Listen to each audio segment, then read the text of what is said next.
함께 보실 성경 말씀은 요한복음입니다. 오늘 성경 말씀은 요한복음 6장 1절 말씀부터 13절까지 말씀입니다. 신약 성경 요한복음 6장 1절 말씀부터 13절까지 말씀입니다. 우리 한 목소리로 하나님 말씀을 13절까지 함께 읽도록 하겠습니다. 그 후에 예수께서 디베라의 갈릴리 바다 건너편으로 가시매 큰 무리가 따르니 이는 병자들에게 행하시는 표적을 보았음이러라. 예수께서 산에 오르사 제자들과 함께 거기 앉으시니 마침 유대인의 명절인 유월절이 가까운지라. 예수께서 눈을 들어 큰 무리가 자기에게로 오는 것을 보시고 빌립에게 이르시되 우리가 어디서 떡을 사서 이 사람들을 먹이겠느냐 하시니, 이렇게 말씀하시면 친히 어떻게 하실지를 아시고 빌립을 시험하고자 하심이라. 빌립이 대답하되 각 사람으로 조금씩 받게 할지라도 200데나리온의 떡이 부족하리이다. 제자 중 하나 곧 시몬 베드로의 형제 안드레가 예수께 여짜오되 여기 한 아이가 있어 보리떡 5개와 물고기 2마리를 가지고 있나이다. 그러나 그것이 이 많은 사람에게 얼마나 되겠사옵나이까. 예수께서 이르시되 이 사람들로 앉게 하라 하시니 그곳에 잔디가 많은지라 사람들이 앉으니 수가 5,000명쯤 되더라. 예수께서 떡을 가져 축사하신 후에 앉아있는 자들에게 나눠주시고 물고기도 그렇게 그들의 원대로 주시니라. 그들이 배부른 후에 예수께서 제자들에게 이르시되 남은 조각을 거두고 버리는 것이 없게 하라 하심으로 이에 거두니 보리떡 5개로 먹고 남은 조각이 12바구니에 찼더라. 아멘. 기적과 표적의 차이를 여러분 아시죠? 기적은 기적을 일으키는 놀라운 능력 그 자체를 강조하는 거지만, 표적은 기적을 통해 나타내고자 하는 뜻이 있다라는 거죠. 그게 뭐냐? 아, 예수님은 이런 분이시구나. 이 사건을 통해 예수님이 하나님 되심을 나타내는 것이 바로 표적입니다. 오늘 본문은 요한복음의 7가지 표적 중에 4번째로 기록된 소위 우리가 잘 아는 오병이어의 표적입니다. 이 표적은 빈들에서 일어난 표적이었습니다. 그런데 그 빈들의 표적을 방해하는 요소가 있었죠. 오늘 본문에 보면 빌립이라고 하는 제자가 나옵니다. 허기진 수천 수만의 군중을 보시고 주님께서 빌립에게 이 사람들을 먹일 수 있는 떡을 어디서 구할 수 없겠느냐라고 물으셨습니다. 이때 빌립은 이 사람들에게 조금씩만 먹여도 200데나리온의 돈이 덜 들 겁니다라고 재빠르게 계산해서 대단히 합리적이고 계산적인 대답을 내놓습니다. 결론은 불가능하다라는 거죠. 이것이 이성의 법칙이요 세상의 법칙입니다. 빌립의 계산의 문제점이 뭡니까? 빌립은 군중을 바라보았습니다. 빌립은 숫자를 바라보았습니다. 빌립은 자기 수중에 있는 재정을 바라보았습니다. 빌립은 어려움만을 바라보았다라는 거죠. 빌립은 문제만을 바라보았습니다. 그러나 빌립은 주님을 보지 못했습니다. 그러나 우리에겐 믿음의 법칙이 있습니다. 그 믿음 때문에 빈들에서도 표적을 맛볼 수가 있습니다. 오늘 본문은 우리가 너무나 잘 아는 말씀이고 너무나 또한 수없이 들었던, 무수히 들었던 말씀이죠. 오늘 본문의 사건을 통하여 절망적인 상황들을 극복하고 도시락 하나로 5,000명이 배불리 먹고도 남을 만큼 5,000배의 기적을 낳기까지는 중요한 요소들이 그 안에 있었습니다. 첫 번째 빈들의 표적은 보리떡 5개와 물고기 2마리, 그리고 그것을 바친 어린 소년의 믿음에서 비롯되었습니다. 여기 보리떡이 뭡니까? 살겨나 보리결을 부드럽게 빻아서 만든 살겨떡입니다. 보리떡은 가난한 사람들의 대표적인 대명사의 음식이었죠. 여기 물고기라 번역된 옵사리온도 마찬가지입니다.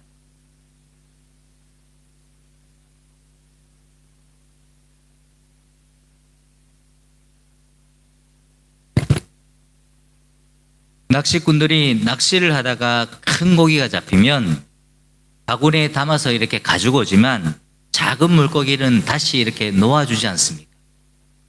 그런데 가져오기는 너무나 또 작고 그렇다고 다시 물속에 놓아줄 필요가 없는 어중간한 크기의 고기가 있다라는 거죠. 낚시꾼들은 이런 고기를 바닥에 툭 하고 던져둡니다.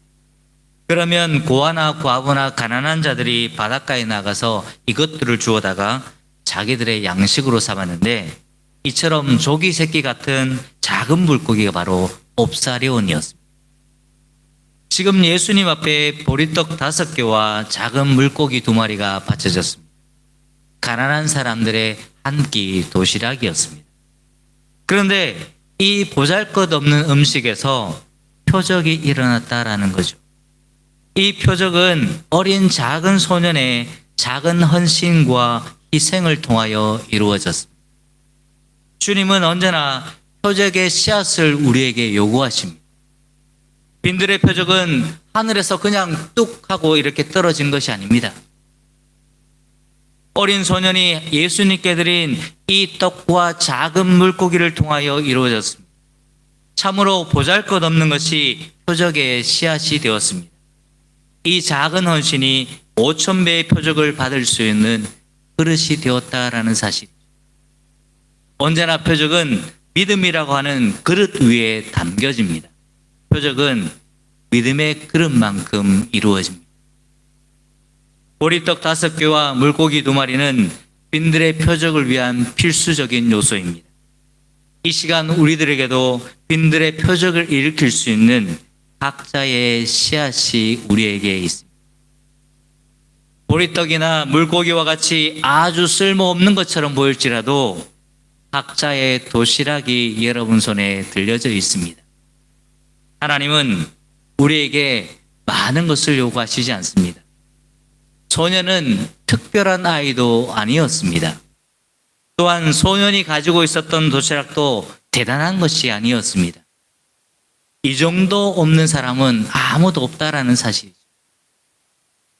우리가 가지고 있는 그것을 그냥 주님께 드리면 됩니다. 부족해서 못 드리겠어요. 창피해서 못 드리겠어요. 초라해서 못 드리겠습니다. 나중에 더 좋은 것 드리면 안 됩니까? 우리 이렇게 얘기하죠. 우리가 가지고 있는 그것, 시간이든 달란트든 물질이든 기도든 헌신이든 열정이든 그냥 그것을 주님께 드리면 됩니다. 하나님께서 그것을 가지고 하나님의 필요에 따라 역사하십니다. 사실 이 도시락 하나가 5,000명의 군중을 위해 무슨 소용이 있었겠습니까? 그러나 그것은 하나님 나라를 위해서는 참으로 소중한 것이었습니다. 우리가 가지고 있는 것이 주님의 손에 바쳐질 때에 우리의 것이 주님의 손에 들려질 때에 거기서 500의 표적이 일어납니다. 소년 다윗이 하나님의 장중에 붙들렸을 때에 골리앗을 무찌를 수가 있었습니다. 기드온의 군사는 300명에 지나지 않았지만 하나님이 그들과 함께 하셨을 때에 수십만의 미디안 군사를 격퇴시킬 수가 있었지 않습니까? 삼손에서 들려진 나귀 특배에 하나님의 능력이 함께 하셨을 때에 1,000명을 물리칠 수가 있었습니다. 내 손에 있을 때는 비록 작은 것이지만 주님의 손에 들려지면 큰 것이 됩니다. 인간이 생각할 때는 너무 초라하고 작지만 하나님의 손에 들려지면 큰 것이 되는 줄로 믿습니다. 그리스도의 가치가 바로 여기에 있습니다. 우리 모두는 부족하고 초라하고 작지만 하나님의 장중에 붙들릴 때에 하나님의 손에 들려질 때에 기적의 씨앗이 되는 줄로 믿습니다.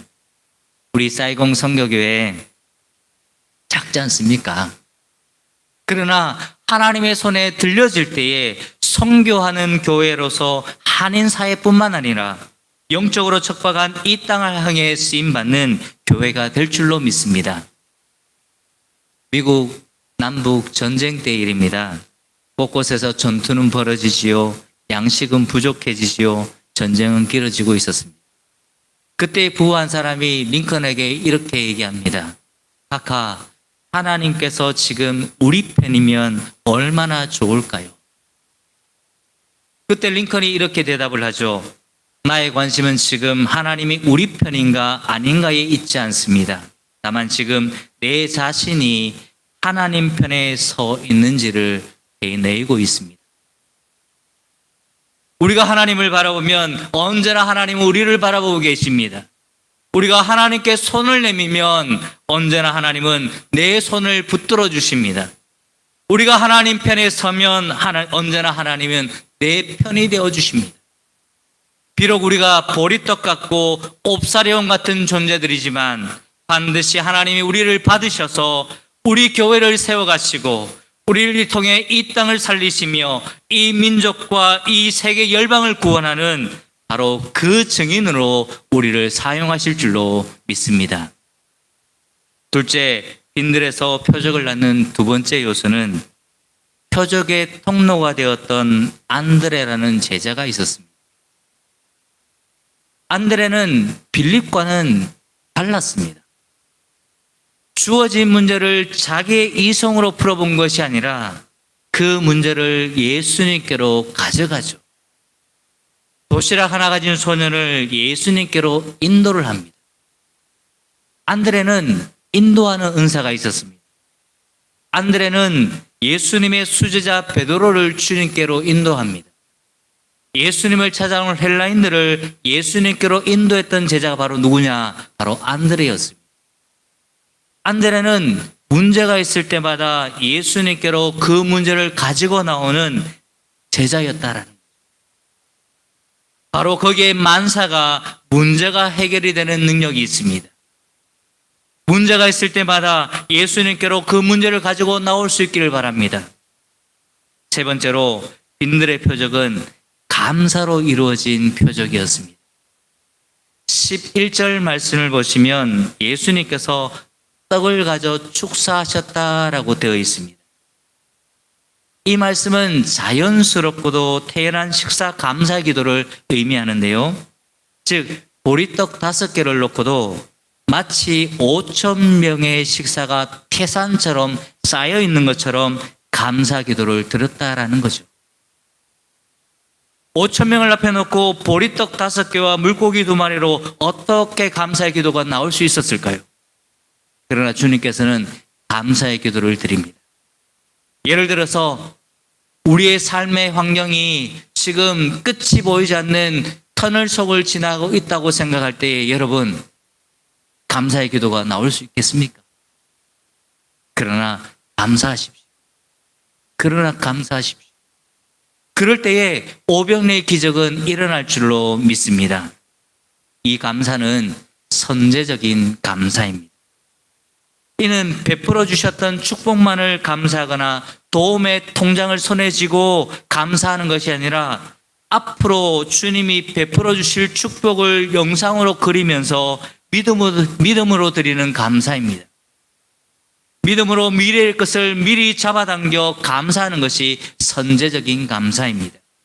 주님께서 지금 손에 들고 계신 것은 보리떡 5개에 불과했지만 주님은 얼마 후에 5,000명이 배부르고 먹고 12강주리가 남을 것을 벌써 바라보고 계셨습니다.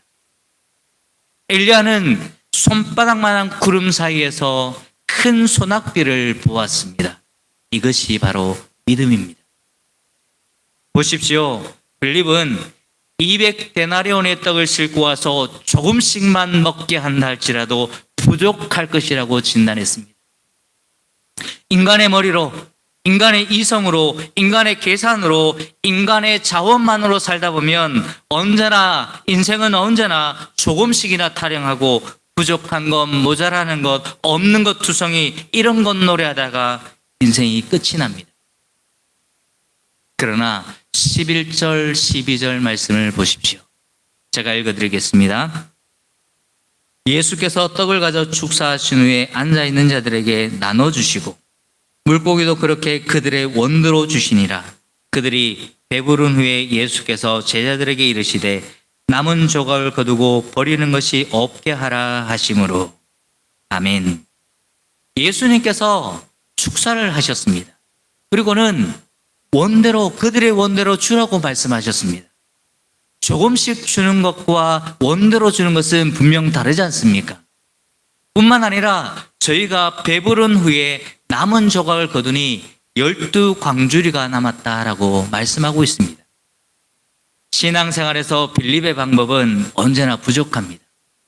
그러나 안드레의 방법은 언제나 넉넉하고 남는다라는 사실이죠.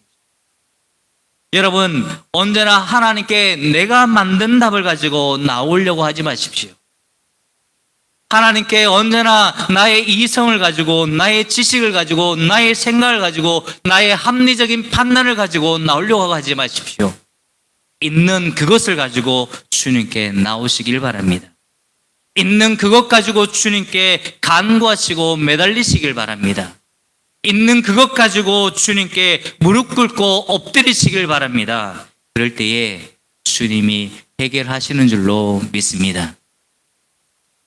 영적 불모지요, 영적 빈들인 베트남에 하나님께서 어떻게 살아 역사하시고 어떻게 일하고 계시는지 제가 경험한 것을 토대로 사역 보고를 잠시 드리도록 하겠습니다. PPT 열어주시면 고맙겠습니다. 네, 다음 점.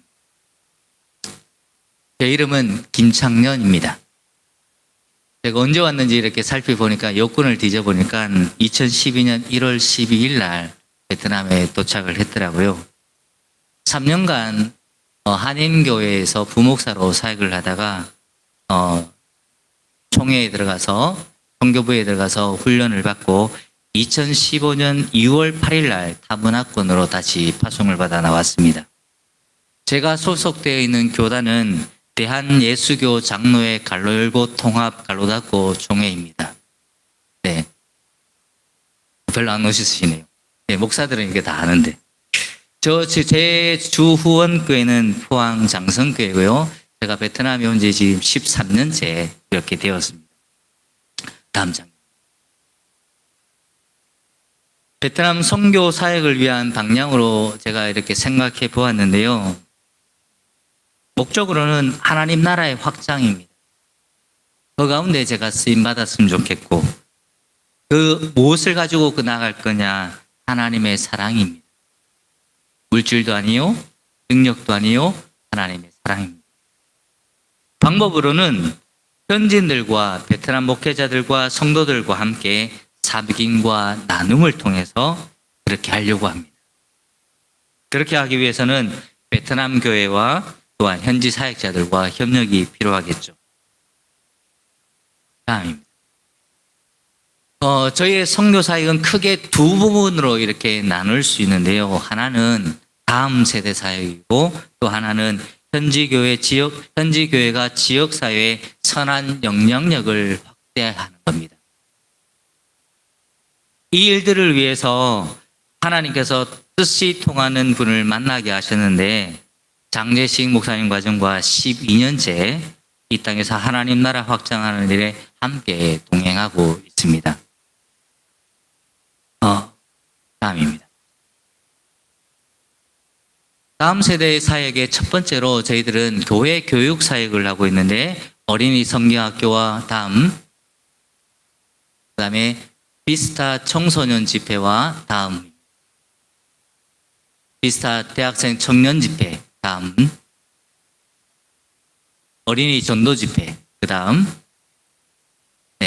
현지 교회 교사 훈련과 교재 보급을 하고 있습니다. 첫 번째로 다시 넘겨주십시오.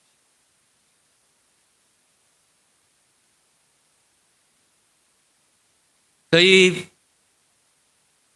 어린이 성경학교나 청소년 비스타 수련회나 아니면 청년 대학생 이 모든 것들은 YBN 모임에서 하고 있는데요.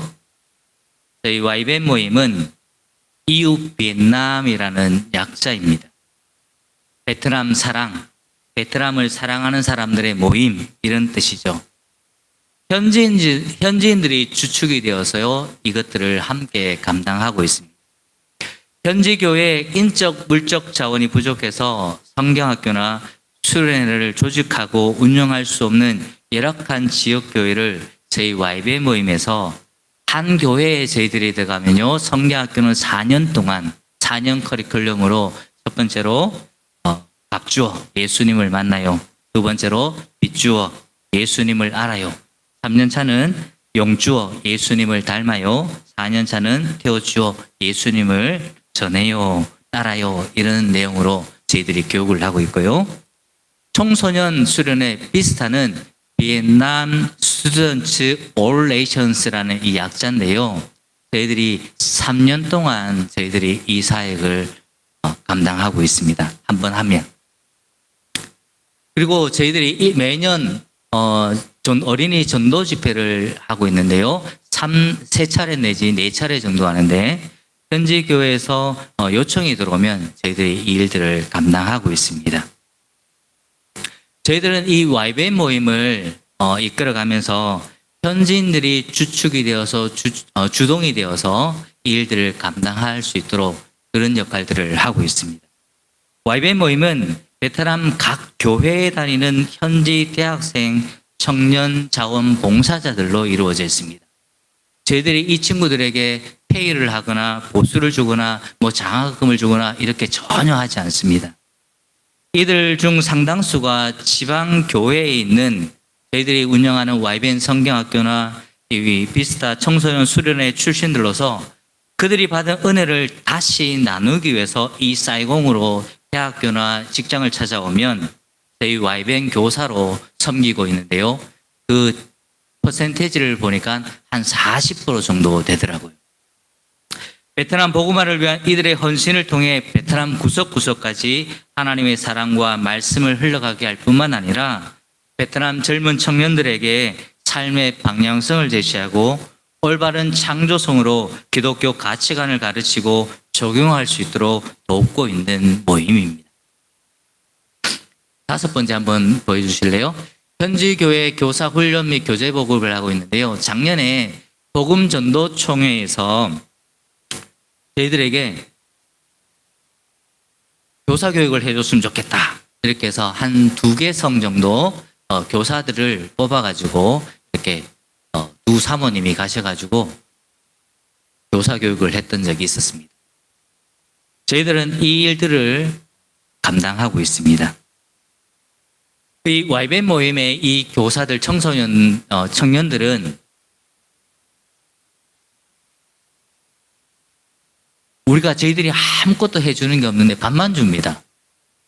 밥만 주는데요. 무엇이 그렇게 기쁜지 하나님께 이렇게 헌신하고 주님께 이 모든 것을 드리는데, 이들이 여름 사역을 하기 위해서 저희들과 함께 하기 위해서 6개월 정도 교사 훈련이나 교육을 시작으로 해서 코로나 전에는 한 7주에서 8주 정도 8군데에서 9군데 정도 함께 이렇게 사역을 감당했습니다. 성경학교 7군데, 청소년 집회는 한 군데 아니면 2군데 이렇게 저희들이 했었거든요. 그런데 이 청년들이 베트남 방학이 그렇지 않습니까? 6월부터 시작하면 8월 말까지 이렇게 되는데 10주에서 한 12주 정도 됩니다. 이 친구들이 7주에서 8주 정도 매주 지방으로 내려가서 성경학교와 청소년 집회를 위해 수고와 헌신을 했다라는 것은 자신이 누리고 쉴 수 있고 또 즐길 수 있는 방학의 대부분의 시간들을 하나님께 드려 헌신했다라는 거죠. 저에게 은혜를 주었던 한 자매가 있어서 소개합니다. 한 자매가 있는데요. 미희라는 자매입니다. 6번째 성경학교가 끝날 때쯤 저를 찾아와서 다음 주 월요일 날 시간 있냐고 저희고, 화요일부터 성경학교가 또 시작되었었거든요. 있다고. 그러니까 하는 말이 자기가 졸업식을 하는데 와주셨으면 좋겠다, 이렇게 얘기하는 거예요. 그래서 제가 성경학교 끝나고 친구의 졸업식에 참석해서 식사를 함께 이렇게 하면서 이번에 성경학교 간다고 또 신청했던데 가지 말고 부모님에게 이 졸업장 들고 가서 함께 기쁨을 나누고 부모님과 시간을 보내고 다음에 비스타에 함께 했으면 좋겠다 이렇게 얘기를 했어요. 그러니까 오히려 저에게 뭐라고 얘기하느냐, 이 친구가 목사님 괜찮습니다. 하나님이 일하고 계시는 곳에 저를 불러주셔서 하나님의 은혜를 경험하고 어린 생명들과 하나님의 사랑을 나눌 수 있는 헌신의 기회를 주셔서 너무나 감사하다라고 이렇게 고백을 하는 거예요. 오히려 제가 은혜를 받고 위로를 받았습니다. 이들의 오병리의 헌신을 통해 베트남의 하나님의 나라가 확장되는 줄로 믿습니다. 이들의 옵사려운 열정을 통해 베트남의 부흥의 역사가 일어나는 줄로 믿습니다. 이들의 오병리의 섬김을 통해 베트남 다음 세대의 부흥이 일어나고 베트남 구석구석에 하나님의 사랑이 흘러갈 줄로 믿습니다. 베트남에 바울과 같은 한 사람이 나올 줄로 믿습니다. 이런 이들의 헌신된 모습을 통해서 저 또한 더 열심을 내게 됩니다. 저희는 성경학교의 청소년 수련회에 몇 명 참가했는지 이것을 중요하게 생각하지 않습니다. 숫자의 많고 적음에 관심이 별로 없습니다. 한 영혼이 주님께 돌아온다면,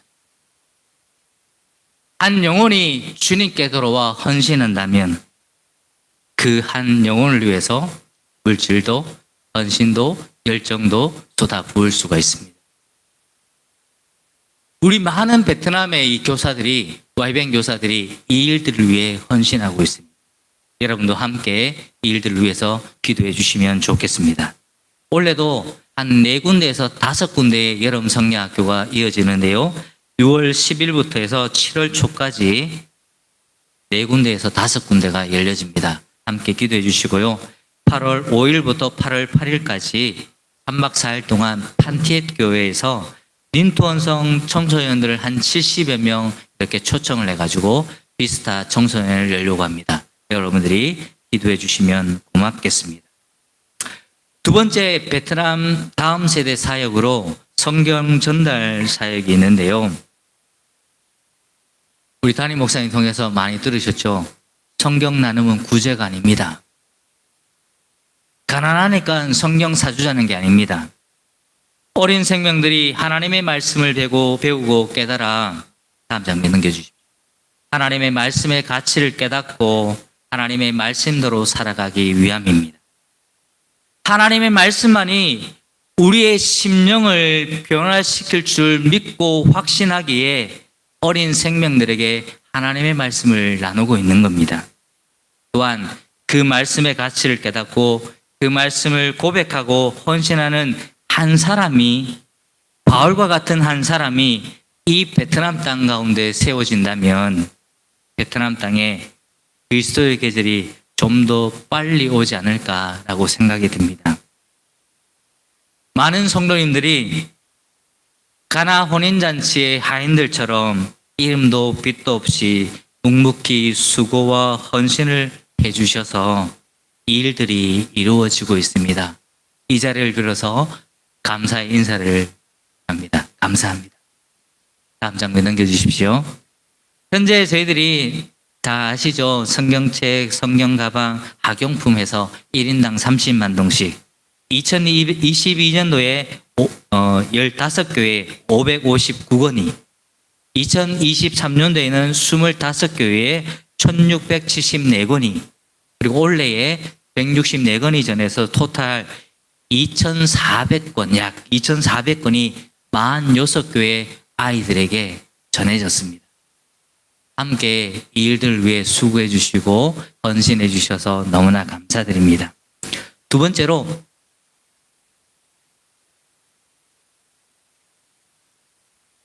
저희 사역 두 번째는 베트남 교회가 지역사회에 선한 영향력을 나타냈으면 좋겠습니다. 그래서 그 첫 번째로 지금 하고 있는 게 어떤 사역이냐? 건축 사역이에요.